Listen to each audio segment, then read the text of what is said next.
انا خاتم النبیین لا نبی بعدی۔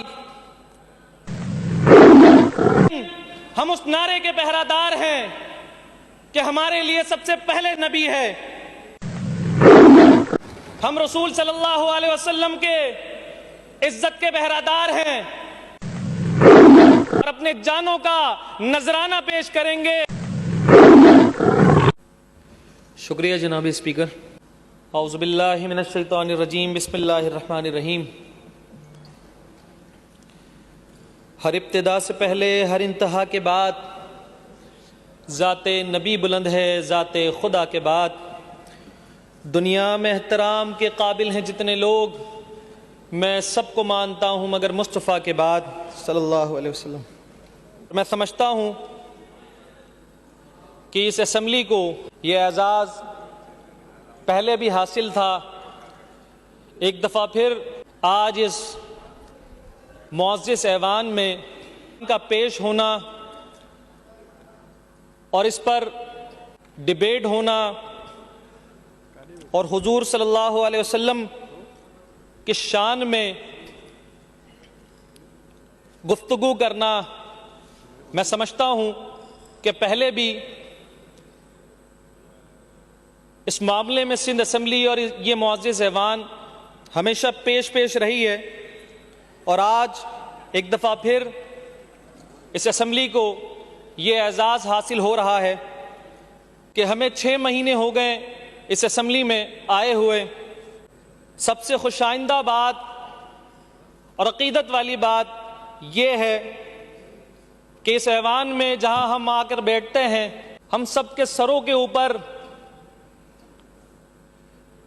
وَمَا أَرْسَلْنَاكَ إِلَّا رَحْمَةً لِّلْعَالَمِينَ اور اس سے آگے انا خاتم النبیین لا نبی بعدی، ہمیں فخر محسوس کراتا ہے کہ ہم اس معزز ایوان کے رکن ہیں۔ 7 ستمبر 1974 کو جب یہ تاریخ ساز فیصلہ ہوا، قانون سازی ہوئی کہ قادیانی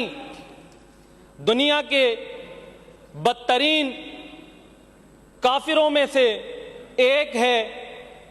اور مسلمانوں کے لبادہ اوڑھ کر دنیا کو یہ بتا رہے ہیں کہ وہ مسلمان ہیں۔ مسلمانوں کے خلاف دنیا کی سب سے بڑی سازش کوئی کر رہا ہے تو وہ یہ قادیانی گروہ ہے، احمدی گروہ ہے۔ اور جب ہم خراج تحسین پیش کرتے ہیں قومی اسمبلی کو، قومی اسمبلی کی اس ڈیبیٹ میں موجود ان تمام علماء کرام کو، ان تمام معزز لوگوں کو جنہوں نے اس کار خیر میں حصہ لیا، تو وہاں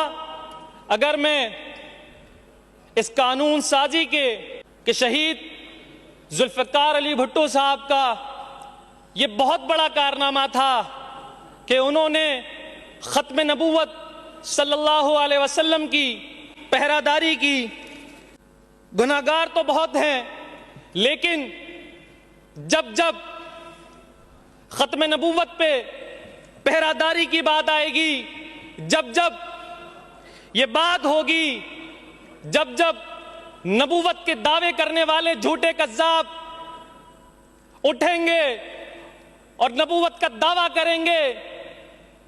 تو اس ارض زمین پر ملک خدا داد میں جو ختم نبوت کی پہرہ داری کریں گے اور اپنے جانوں کا نذرانہ پیش کریں گے، اپنے مال کا نذرانہ پیش کریں گے، ہمارے لیے اپنے نبی صلی اللہ علیہ وسلم کی شان، ختم نبوت پہ ہم اس طرح ایمان رکھتے ہیں کہ ہمارے لیے ہمارے نبی پر اپنے اہل و عیال قربان ہیں، اپنے نبی پر اپنا مال قربان ہے، اپنی جان قربان ہے۔ یقیناً ایک دفعہ پھر میں اس ایوان کو مبارکباد پیش کروں گا کہ ہمیشہ کی طرح اس ایوان نے ایک دفعہ پھر آج یہ اسمبلی یہ پیغام دے رہا ہے کہ جب جب ختم نبوت پہ حملہ ہوگا، جب جب مسلمہ قذاب جیسے قادیانی جیسے اپنے آپ کو پیش کریں گے نبوت کے دعوے سے، نہ صرف ہم میدان عمل میں آ کے ایسے لوگوں کا سامنا کریں گے، قانون ساز اسمبلی میں قانون پاس کر کے یہ ثابت کریں گے کہ ہم عاشق رسول ہیں، ہم رسول صلی اللہ علیہ وسلم کے عزت کے پہرادار ہیں، ہم اس نعرے کے پہرادار ہیں کہ ہمارے لیے سب سے پہلے نبی ہے۔ تو میں ایک دفعہ پھر تمام اکابرین کو مبارکباد دوں گا، میں تمام علماء کرام کو خراج تحسین پیش کرتا ہوں اور 50ویں سالگرہ پاکستان کے تمام لوگوں کو مبارکباد پیش کرتا ہوں۔